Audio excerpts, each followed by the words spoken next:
Near mint condition, the home of collected editions. That cover's so awesome. Absolute format is the best way to own this store. Time to empty those wallets and fill those shelves.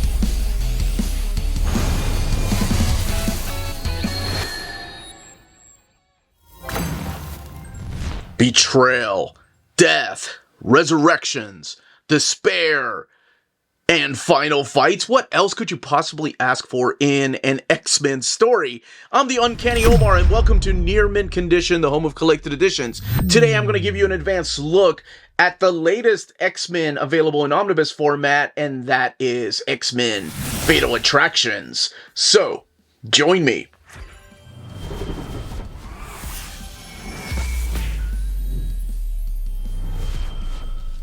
And welcome back, everybody. Before going any further, a big thank you to David Gabriel and the fine folks at Marvel for sending us an advanced copy of this omnibus. This omnibus is due out in the direct market and book market on March 18th or 19th, depending on where you get your books. What we're looking at here is one of the direct market covers. There are going to be two direct market covers, but this is the one that is supplied by Greg Capullo. On the left-hand side is your standard edition cover, and that is the one that is supplied by John Romita Jr. And yes, there is a difference on the spines, so keep that in mind. There's a different picture on the spines. And we also have the other direct market cover, and that is the one that's supplied by Bob Larkin. I want to say the Bob Larkin and Greg Capullo cover came from posters for the 30th anniversary of X-Men. I think I want to say that that's where they came from. I'm not 100% sure, but definitely the cover to the standard edition is from issue 300. Everything underneath the dust jacket is the same, and I just wanted to go ahead and go back to the book itself.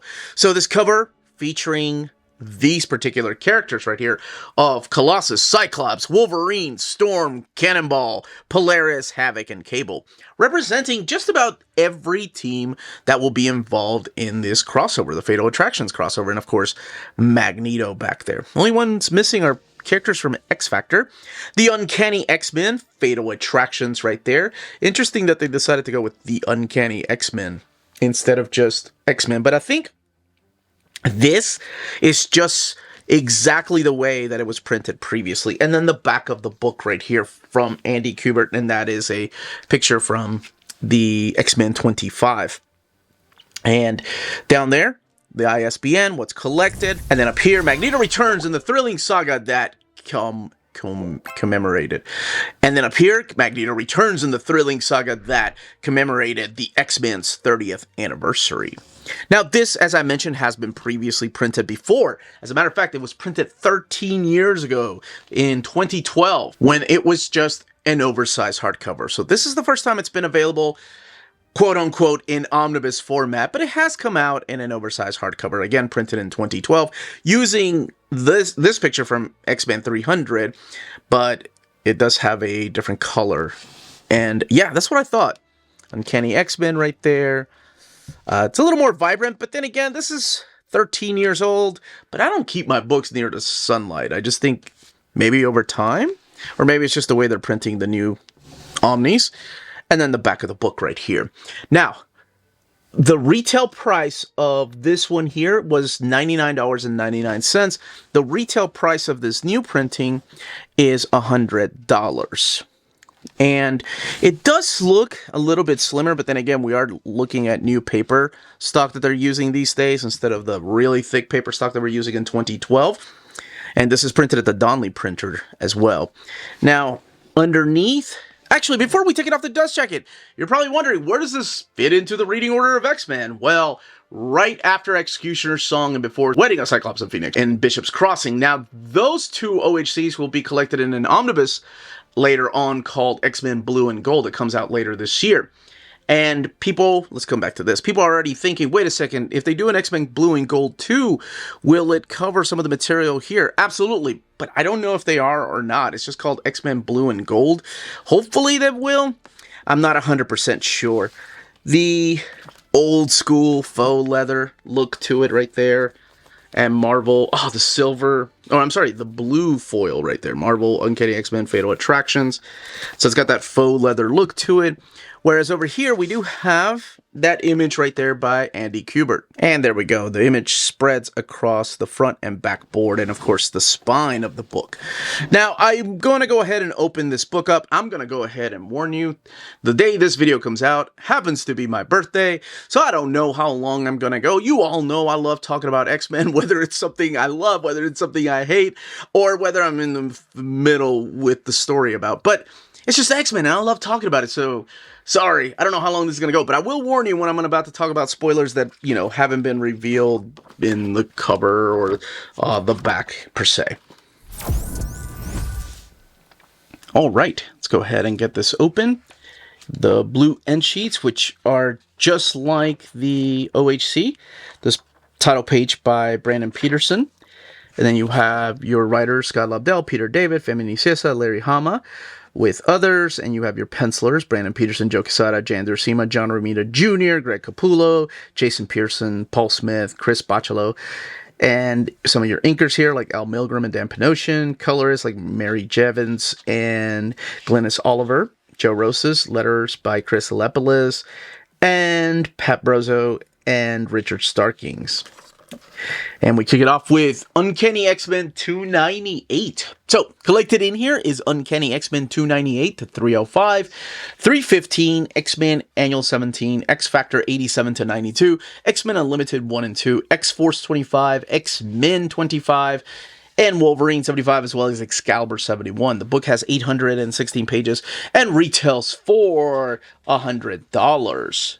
Okay, so, first order of business. What is with the mapping? All right, hold on to your butts. Because back then, 2012, we really didn't know how things were going to be mapped. There was no, there wasn't a plan, if you will. Things were just being put together because, oh, we forgot this issue. Or actually, this issue ties all this story together. Even though it's not printed in publishing order or reading order, we'll just put it in there. They did the same thing with a little bit of Shattershot, which becomes a mapping nightmare now, I'm sure, not just for the readers, but also the people that are mapping the books, because they didn't think ahead. Now we actually have plans where, like, okay, this is an event omnibus, and we're going to have, like, X-Men Blue and Gold. But back then, it was the Wild West, and as an X-Men fanatic, as an X-Men completionist, you just got what you could get, and which is what I was doing. So you all voted for this book to come back to print, and it came back to print. So here it is. Now, I am going to talk a little bit about some of the things that are happening here, without going too much into spoilers, but this, of course, takes place after the events of the creation of the Blue and Gold team. It takes place after Chris Claremont left the X-Men, and it's after the demise of Magneto. Magneto has been MIA for a while. Like I said, I wouldn't spoil anything unless it's on the cover or the back. The Acolytes are here. And the Acolytes are now attacking several places. There's new Acolytes. It almost has become a cult, if you will.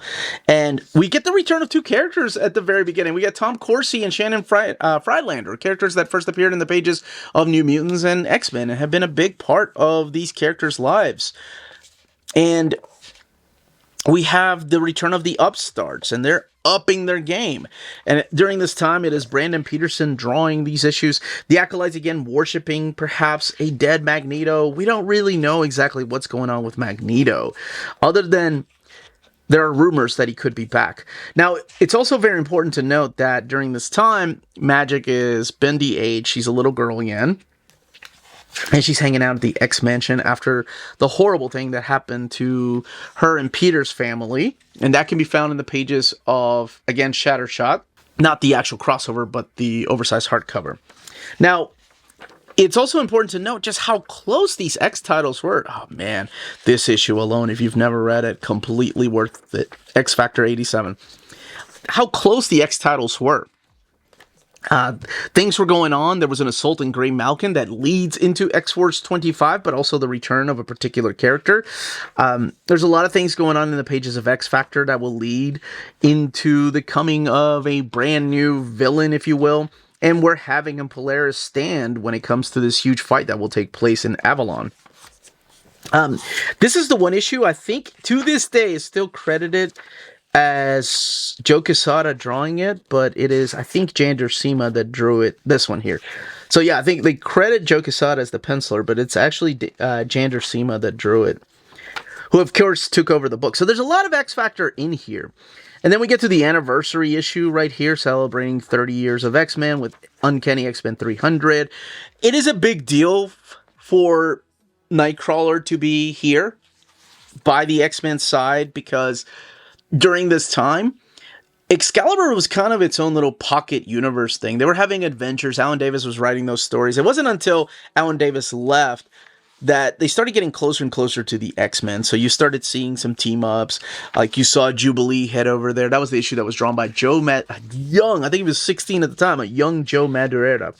So the legacy virus is spreading. Mutants are catching it. It all happened at the end of the X-Cutioner song.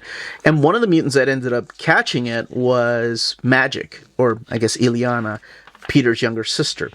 Now, this is when the Acolytes are going after Fabian Cortez. The Game Master is putting up the points for the characters of Fenris, for the characters of Graydon Creed, and Shinobi Shaw, and of course Sienna Blaze, a character that made her first appearance in the X-Men trading cards.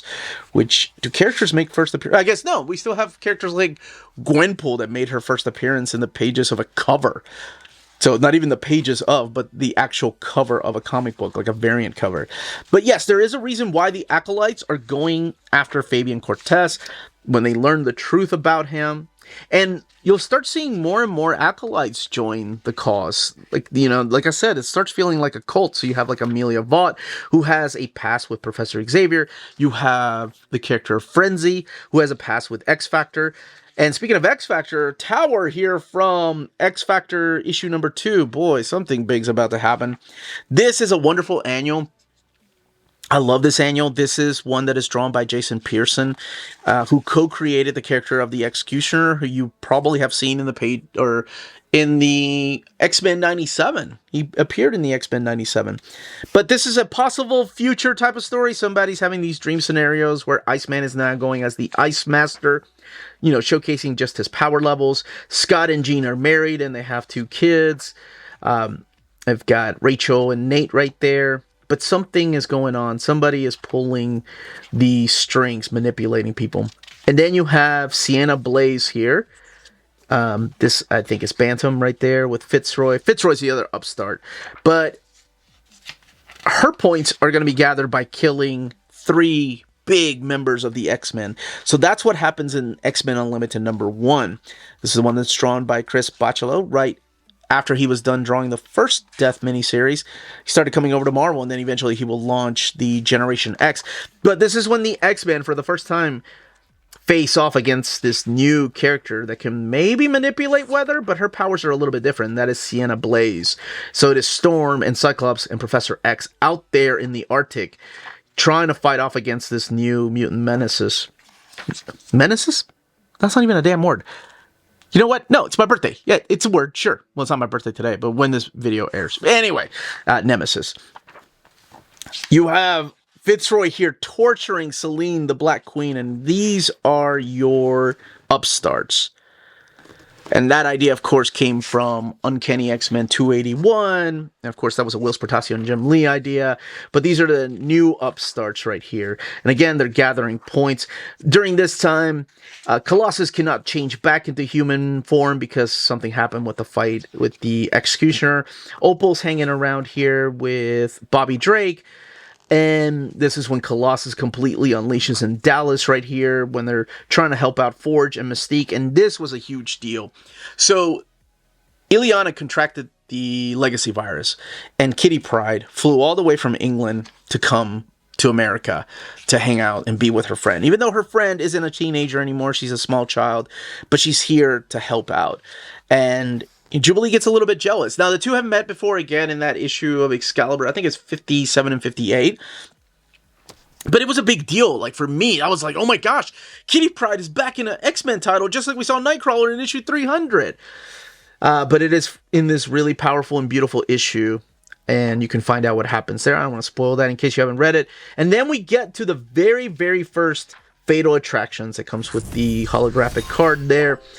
Drawn by Joe Quesada. By now, unfortunately, Peter David had left the book. He was just tired of crossovers. So I believe Scott Lobdell is the co-plotter and J.M. DeMatteis is the scriptwriter. Oh, Joe Quesada also co-plotting it. This is also the first appearance of none other than the herald, if you will, of Magneto, Exodus. And man, does he look badass. I love his designs. I think Paris is such a cool character. Like, he always looked cool, like, visually to me. I thought he was just a unique looking character. But this is X Factor facing that character. And then, of course, the role that Valerie Cooper has been playing in all of this. But he's not alone. He comes with the other acolytes, so they get to face a lot of the other acolytes. There's a confrontation between Pietro and Fabian Cortez there. And then that, of course, will lead into the crossover between the X-Men and Avengers, the Bloodlines crossover. Then we get X-Force 25, which is really part 2. Remember when I said there was an assault on Grey Malkin? Well, here it comes. It all comes to this. There's a big attack. Why Grey Malkin was taken over, who wants it, and it seems like Magneto's acolytes, by the way, beautiful artwork here by Greg Capullo, want to recruit members to join Avalon. So now it's not Asteroid M, it's called Avalon. And there's this healer that's going around in this cloak. And again, I'm not spoiling anything that's not on the cover. Rusty and Skids, who were brainwashed by the Mutant Liberation Front, are now freed up, and like they can do whatever they want to, and what they want to do is end up joining the Acolytes. And then Cannonball ends up joining them, but there's a little bit of twist with that, of course. And then there's a huge fight. This is right after, Cable returns. And there's this huge fight between Cable and Magneto. So is that really Magneto? Well, who else could rip Cable to shreds like that? And that leads into the next story arc, and that is X-Men 304. During a funeral, a horrible funeral, Magneto comes crashing down and, reveals himself. He's like, look, I come here for my people. I've come to recruit any of you that want to join Avalon. And there are certain rules you have to abide by. And the X-Men are like, hell no. Absolutely not. Except for one of them. Now, this is where I'm going to go into spoiler territory for the rest of Fatal Attractions. I know it's an old story and most of you are rolling your eyes like, who the hell cares? But there are people that haven't read it, and I respect that. So just in case, spoilers for the rest of Fatal Attractions in detail as to what happens in these fights and the aftermath. Okay. Man, I remember being a kid. I remember being in high school in the ads, that showed death. And, well, I guess I could talk about it now. But yes, Ileana does die in the pages of Uncanny X-Men 303. And it was brutal. It was brutal to see a little girl die of, not in a blaze of glory, but a sickness, right? We've all had, I've had family members that have died that way. And it's just awful to see them just fade away. It's an awful, awful thing. So Colossus feels, like Professor X didn't do enough. And he betrays the dream. He betrays the X-Men. And he goes off with Magneto. And Professor X has a chance to take down Magneto. And he's like, no, I can't do it. At the end of the day, I still have faith in Magnus. I believe in him. But to no avail. Which will come and haunt him a little bit later, right? So Magneto escapes. And this X-Men Unlimited issue number 2. So this was a quarterly series. This here introduces us to this new character, this antagonist, but you really feel for him. This is Adrian Escalt, I believe. And I remember reading this and I thought, man, Fabian is getting paid by the word. It's just so dialogue heavy. But at the time, I was in high school and I was loving every minute of it. So this is written by Fabian Nicieza. I believe this is Jander Sema drawing these issues. So you have the return of Gabriel Haller, who of course played a role in Magneto's past. But this new character, listening to Great and Creed on the news and just talking about the hatred of mutant kind. This is one of my favorite moments right here when Exodus shows up to the new Brotherhood of Evil Mutants and does not invite Toad or Blob, Toad, who was in one of the original members of the Brotherhood of Evil Mutants, but invites, what is her name? Phantasma, I think, one of the new characters. And Toad's like, oh, he's gonna regret this. And Pyro and Blob are like, yeah, whatever, we don't even want to go. But anyway, it's this whole idea that there's some humanity in Magneto, that it's not just, this monster on the top layer. It's a really powerful story. Issue 305 of Uncanny X-Men doesn't really have to do with the fall or the Fatal Attraction storyline, but more setting up the storyline of what's to come, and that is the Phalanx Covenant. So there's some Phalanx aspects to the story featuring Bishop, Rogue, and Iceman. And then we get back to Fatal Attractions with issue 25, probably the most infamous issue, with wonderful artwork here by Andy Kubert. And there was an event after this event, because issue 26 is the crossover with the Avengers, the Blood Ties. But Magneto has his team up on Avalon, and he is trying to destroy the world with this detonation that's about to go off, and Professor X is building his own team. He's like, okay, Cyclops, we got to take a team up there, and I'm going to be using legs. And it's, of course, Shi'ar exoskeleton that he's using. But he's not taking everybody. He's only taking a handful of X-Men, so he's taking the powerhouses and maybe somebody related to Magneto that might be able to talk some sense into him, and that is his own son, Pietro Quicksilver. But you have Gambit. Gambit is an interesting choice to take. Wolverine, a complete badass, but also an interesting choice because of things that happen here, and Jean Grey and Professor X. Surprised they didn't take another powerhouse from one of the other teams, but they saw what they did to what he did to Cable, so this is the team, and he leaves instructions with Cyclops, like, you know, if something happens to the A-team, you do something about this. Come and get us. So there's a huge fight. This is the fight to end all fights. And this is the fight between Magneto and Wolverine. You saw this in the X-Men 97 cartoon as well, where Magneto snaps and he rips the adamantium out of every pore of Wolverine's body, making him just a puddle of mush. That's it. Like, Wolverine is just destroyed. So Professor X sees no other way than to just shut off Magneto's mind. Now, of course, he's able to do that because he's got his helmet off, and there will be repercussions. And who stays behind? None other than Colossus. This is one of my all-time favorite issues. I know most people probably think the best part of Fatal Attractions is that fight between Magneto and Wolverine, or Professor X and Magneto, but for me, it's not even the revelation that Wolverine has bone claws. Yeah, cool. Even as a kid, I thought, I don't know about that. That might go back to, or retconning a little bit of Weapon X. And I love Larry Hama. Larry Hama wrote my favorite Wolverine. It's not him coming back, you know, and having fear in his eyes, and then, like being alive because of Jean at the end of the day. Like seeing that image of her and then magic. But what I really love is the actual letter. The goodbye letter he writes Kitty Pryde, or not Kitty Pryde, I'm sorry, Jubilation Lee. To this day, every time I read it, it still brings tears to my eyes. I love it. I think it's the perfect goodbye letter. Like, it's him, like, you know, not sure of himself, not sure that he can hold his own, not sure that he could, what help is he to the X-Men if he's not this badass killing machine? So he leaves her. And oh my God, that just wrecked me. I love that. That last part. I know people talk about the badassness of Fatal Attractions, but that to me is the greatest part of Fatal Attractions. Just these 3 pages. Absolutely love it. The aftermath. So Colossus can't turn human. It's all, or back to his flesh form. It's all resolved through here. And then, of course, what's going to happen to Avalon. And that's where this issue, why they added this issue, it shows kind of the hierarchy of Avalon with Magneto without his mind just sitting there. What's going on with Exodus? What's going on with the character of Colossus? And just how much longer they can stand to be there. And that's where it ends. And we'll look at the extras here, like the making of those 3D cards that were on the cover. The Magneto #0. I remember this. I think it was a giveaway. And it showed, like, it reprinted some classic issues, mainly the classic X-Men issues. And then, okay, here we go. It was a poster. They were posters. Okay, cool. You don't need to correct me.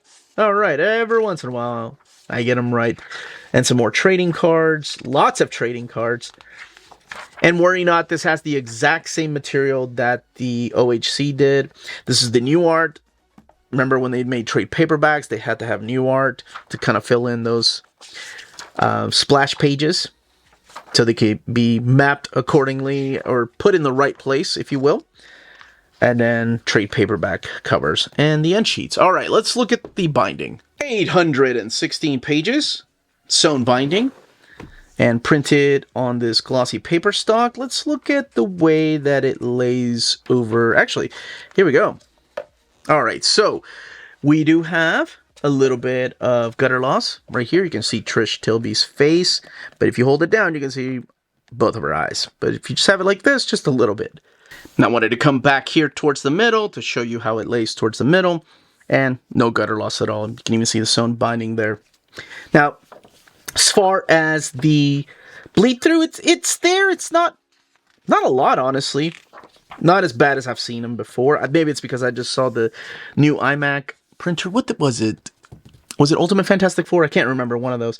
Had a little bit more bleed through than this did, but yeah, this one doesn't. So what I'm going to do, actually, since I have my older copy here, and I don't really want to call it an older copy. Larry Hama signed it in 2012. Must have been right after I got this, because this is an oversized hardcover and this is an omnibus. But even that looks the same, with the exception of the big X that's missing from the back. This is what I wanted to look at right here. Just a little bit of the bleed through. I mean, the paper stock feels thicker. I mean, it is. There's no feels. It is thicker. So there's a little bit more bleed through happening over here. Just a little bit. Not by much. Surprisingly, I didn't think there was going to be that much here, but there is some. Yeah, it's just a little more prominent over here than over here. We saw the way that it laid over, so let's look at another double page spread. And we do have a little bit of gutter loss here, but a little more over here. And you can tell by that panel, you can see more of it here than over here. But that's it. That is the new printing of Fatal Attractions. Will there be X-Men Blue and Gold Volume 2 that will have this stuff?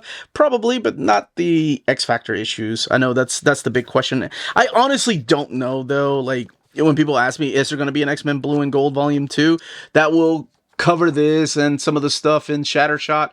I really don't know. And I'm serious. I don't know. Maybe depending on the sales of Volume 1. But I don't think it's even called a Volume 1. But anyway, that's why reading orders are important. That, as they say, is that. If you're interested in purchasing this omnibus, don't forget to check out our sponsors. If you're in Europe and you're interested in buying these books, definitely check out Walt's Comic Shop in Berlin, Germany. They have the cheapest pre-order prices, flat shipping rate of €12 for all EU countries, emails answered within 24 hours, waltscomicshop.com, and you can use the code nearmintcondition at checkout and get free shipping for all EU countries with your first order over €40. That's Walt's Comic Shop, your reliable source for omnis and premium collected editions in Europe. Ding! CheapGraphicNovels.com, your online home for graphic novels and collected editions up to 50% off cover price. They have excellent shipping and prompt and helpful service. Check out their bargain deals for up to 90% off cover price. And don't forget that CGN also takes pre-orders. That way you don't miss out on the hottest releases. And they are currently running a special promotion for you Minties. If you're a first-time customer, after receiving your order confirmation email, reply back to that email and let them know Near Mint Condition sent you their way. They will then apply a free shipping promotional credit to your next order in the US. Cheap Graphic Novels, your source for the hottest books with the kind of deep discount, quality shipping, and customer service that will keep you coming back for more. And that was the content, the page count, build, and of course the comparison to the oversized hardcover.